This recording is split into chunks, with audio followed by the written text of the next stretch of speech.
عیدگاہ میں عورتوں کو لانے کی اجازت ہے یا نہیں؟ اجازت ہے، کسی نے اس کو غلط قرار نہیں دیا ہے، بلکہ حضور کے زمانے میں تو اس کی ترغیب تھی کہ جمعے میں بھی اور عیدین میں بھی خواتین ضرور آئیں،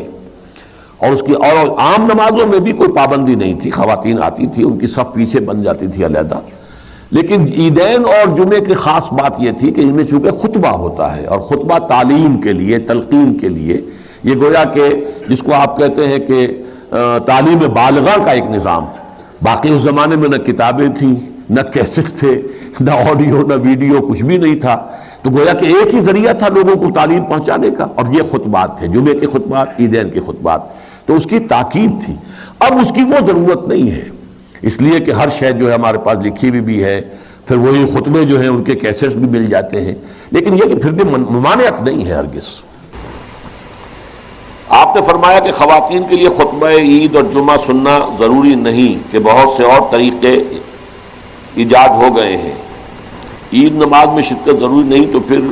اس کا اطلاق تو مردوں پر بھی ہو سکتا ہے کہ وہ گھر میں نماز پڑھ لیں اور خطبہ سن لیں۔ اعتراض تو صحیح ہے، منطقی اعتبار سے تو اعتراض صحیح ہے، لیکن اصل میں مردوں اور عورتوں کا جو معاملہ ہے کہ اگر وہ خواتین وہاں جاتی بھی ہیں، اب عام نمازوں میں تو ہمارے ہاں شرکت تقریباً ختم ہو گئی، حضرت عمر رضی اللہ تعالیٰ عنہ نے اس کے اوپر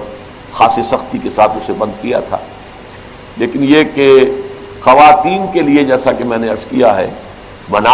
کوئی منع کرنا کی بات تو نہیں ہے، وہ تو میں نے پچھلی مرتبہ بھی کہا تھا کہ نہ حرام ہے نہ ممنوع ہے، عیدین میں اور جمعے میں وہ جائیں، لیکن یہ ہے کہ وہ اتنی ضرورت اب نہیں رہی جتنی کہ اس وقت ہوتی تھی، اس پر میں اب بھی قائم ہوں، اگرچہ اعتراض بھی ویلڈ ہے۔